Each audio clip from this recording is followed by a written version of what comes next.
Good morning to all of you students. How are you? Today I am going to start your first lesson, matters in our surroundings.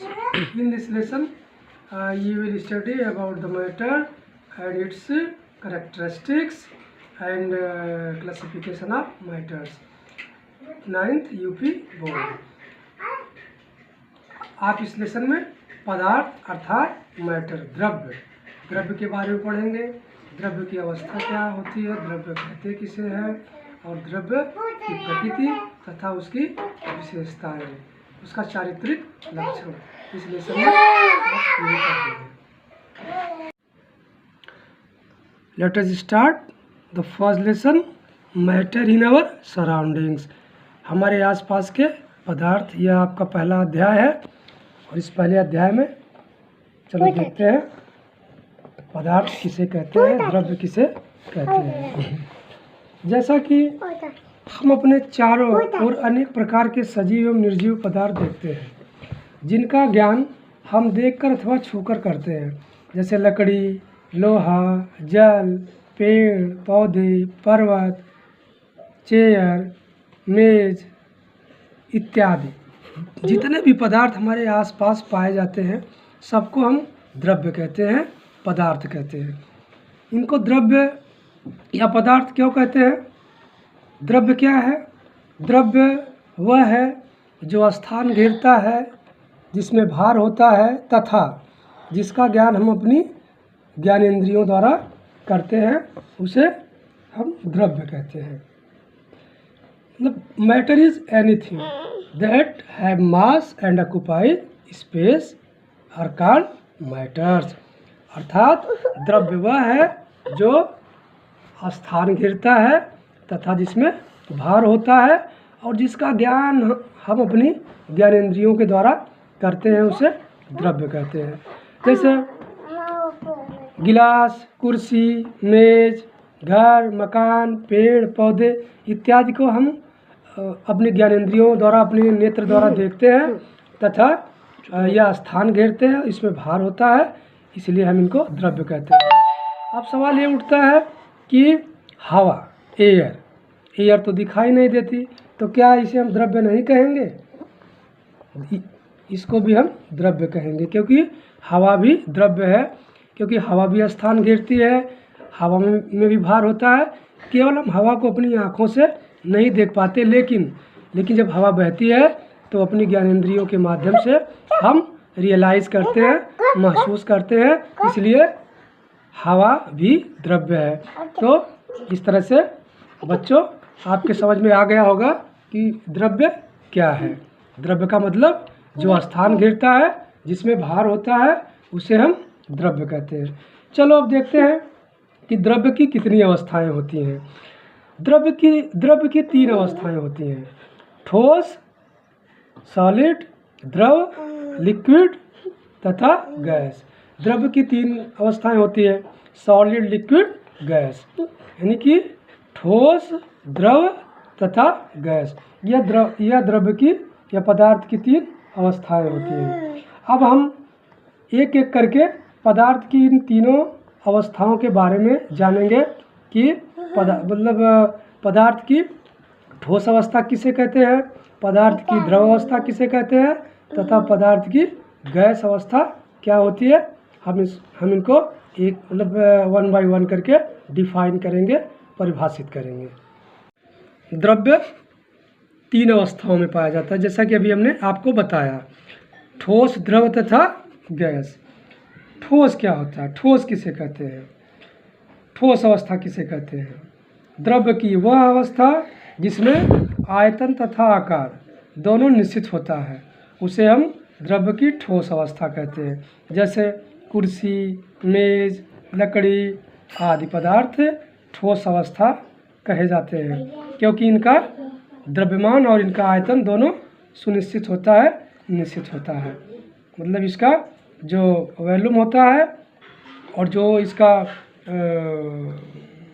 Shape होता है, both are definite, दोनों निश्चित होता है। ठीक है, तो इसे हम ठोस अवस्था कहेंगे। अब द्रव अवस्था क्या होती है? पदार्थ की द्रव अवस्था किसे कहते हैं?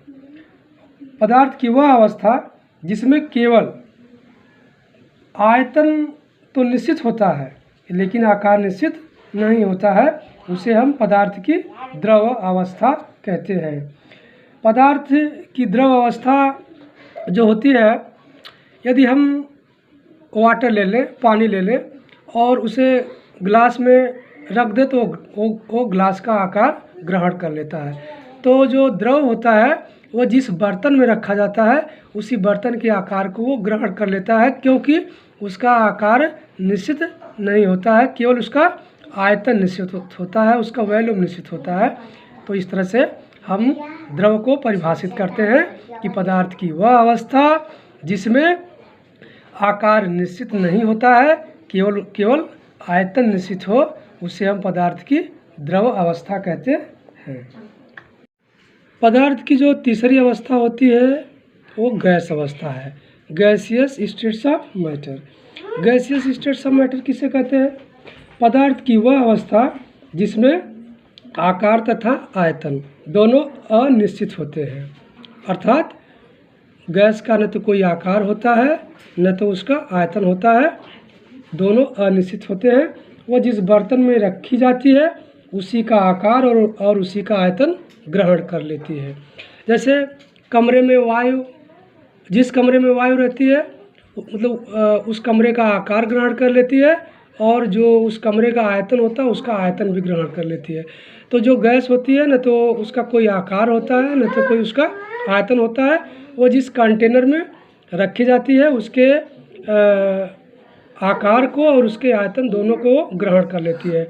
तो इस तरह से हम कह सकते हैं कि gases states of matter those which have no definite shape and no definite volume is called the gaseous states of matter, in which it take up the shape and volume of the container। वह जिस container में, जिस बर्तन में रखी जाती है उसके आकार और उसके आयतन दोनों को ग्रहण कर लेती है, इसे हम पदार्थ की गैस अवस्था कहते हैं। कैरेक्टरिस्टिक्स ऑफ मैटर, पदार्थ की विशेषताएं। ठोस पदार्थ की क्या विशेषता होती है, द्रव पदार्थ की क्या विशेषता होती है, गैस पदार्थ की क्या विशेषताएं होती है, इन तीनों को हम एक एक करके पढ़ेंगे। जो ठोस सबसे पहले हम ठोस पदार्थ की विशेषताएं पढ़ते हैं।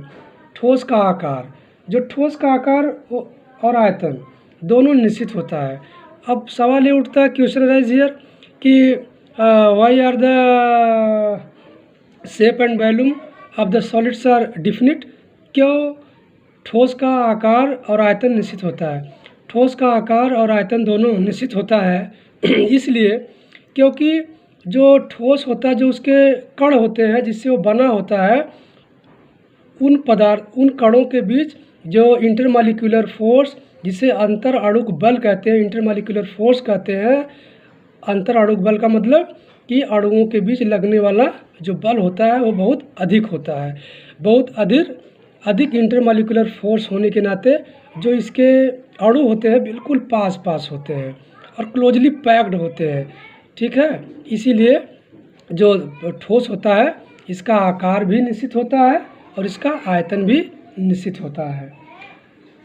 दूसरी जो ठोस की विशेषता होती है वो ये है कि ठीक है, ठोस में बहने का गुण नहीं होता है, ये बहते नहीं है। ठोस इसलिए नहीं बहता क्योंकि जो इसके कण होते हैं, इसके जो कंस्टिट्यूएंट पार्टिकल्स होते हैं वो क्लोजली पैक्ड होते हैं, इसलिए इसमें प्रॉपर्टी ऑफ फ्लोइंग नहीं होती है, इसमें बहने का गुण नहीं होता है। और जो ठोस पदार्थ होता है उसके, ठीक है, उसमें इंटरमॉलिक्यूलर स्पेस बहुत कम होता है। इंटरमॉलिक्यूलर स्पेस का मतलब दो कणों के बीच की दूरी जिससे वो बना हुआ होता है। इंटरमॉलिक्यूलर स्पेस जो दूरी होती है बहुत कम होता है, इसलिए कम होता है क्योंकि इंटरमॉलिक्यूलर फोर्स, अंतर अणुक बल बहुत कम होता है, जिसके नाते अंतर अणु का स्थान कम होता है।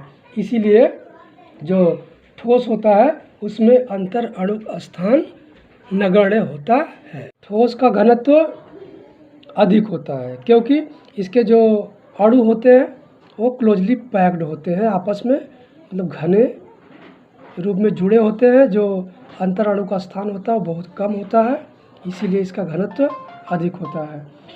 अगली जो पदार्थ की अवस्था है उसे हम द्रव अवस्था कहते हैं। द्रव अवस्था का मतलब जिसमें आकार अनिश्चित हो तथा आयतन निश्चित होता है, उसे हम द्रव अवस्था कहते हैं। द्रव के अणुओं में ठोस अवस्था की अपेक्षा गतिज ऊर्जा अधिक होती है, जिसके परिणाम स्वरूप अणुओं के बीच जो अंतर अणु का स्थान होता है वह अधिक होता है।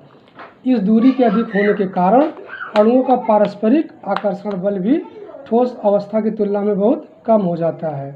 इसी कारण द्रव के अणु द्रव की बाहरी सीमाओं के भीतर एक दूसरे के सापेक्ष फिसल सकते हैं, बह सकते हैं, और इसमें बहने का गुण होता है। अणुओं के इस गुण को तरलता कहते हैं। अणुओं में तरलता पाई जाती है, इसके अणु बह सकते हैं, इसमें बहने का गुण होता है। इसके कारण द्रव की अपनी कोई निश्चित आकृति नहीं होती है, अर्थात द्रव जिस बर्तन में रखा जाता है उसी के आकार को ये ग्रहण कर लेता है। जैसे आप पानी ले लीजिए, पानी को आप किसी गिलास में रखिए या किसी कप में रखिए, जिसमें जिस टाइप के बर्तन में रखेंगे, जिस टाइप के कंटेनर में रखेंगे, उसी के शेप को ये ग्रहण कर लेते हैं, टेकअप कर लेते हैं, तो और उसी का आकार ग्रहण कर लेते हैं। बर्तन में द्रव का कोई भी अणु द्रव की ऊपरी सतह से बाहर नहीं आने पाता, क्योंकि जैसे ही वह गति करता हुआ ऊपरी सतह तक पहुंचता है, दूसरे अणु उसे अपनी ओर आकर्षित कर लेते हैं। इस प्रकार द्रव का जो आयतन होता है वो निश्चित होता है और जो इसका आकार होता है वो अनिश्चित होता है। पदार्थ की जो तीसरी अवस्था होती है वो गैस अवस्था होती है। गैस अवस्था क्या होती है अभी हमने आपको बताया।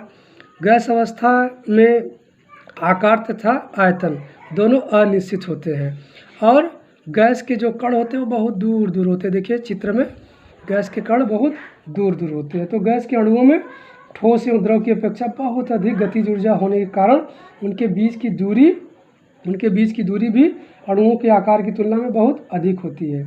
इस कारण गैस में अंतर आणविक आकर्षण बल, जिसको इंटरमॉलिक्यूलर फोर्स कहते हैं, बिल्कुल लगभग शून्य होता है, नगण्य होता है, जीरो के बराबर होता है। इसमें इनके कणों के बीच जो इंटरमॉलिक्यूलर फोर्स होता है, अंतर अणुक बल होता है, वो बहुत नेग्लिजिबल, शून्य के बराबर होता है। इसका परिणाम होता है कि गैस के अणु स्वतंत्र रूप से किसी भी दिशा में अपनी गति कर सकते हैं। इनकी जो गति होती है वह अनियमित गति होती है, रैंडम मोशन, मतलब किसी भी दिशा में ये जा सकते हैं। अणुओं की अनियमित गति के कारण ही गैसों का आयतन और आकार दोनों अनिश्चित होता है। न तो इनका कोई आकार होता है, न तो कोई इनका आयतन होता है। इसीलिए गैस जिस बर्तन में रखी जाती है उसी का आकार और उसी का आयतन दोनों ग्रहण कर लेती है। जैसा कि अभी हमने आपको बताया कि द्रव केवल आकार ग्रहण करता है, आयतन नहीं है। जिस बर्तन में द्रव को हम रखते हैं उसका आकार केवल ग्रहण करता है, आयतन नहीं ग्रहण करता है। लेकिन जो गैस होती है वह जिस बर्तन में रखी जाती है उसका आकार भी ग्रहण कर लेती है और उसका आयतन भी ग्रहण कर लेती है। जैसे घर वाला जो सिलेंडर आपका है, इस सिलेंडर में जो गैस भरी जाती है उसका जो सिलेंडर का आकार होता है और जो सिलेंडर का आयतन होता है गैस का, वही आयतन भी हो जाता है और वही आकार भी हो जाता है। तो आज का अब ये क्लास यही समाप्त है। Now your class is over, so it's your duty to watch the video again and again. देखिए और देखने के बाद आप वीडियो कई बार देखिए और देखने के बाद अपनी बुक को निकाल के अच्छी तरह से पढ़िए और अपने नोट्स बुक को बनाइए। धन्यवाद।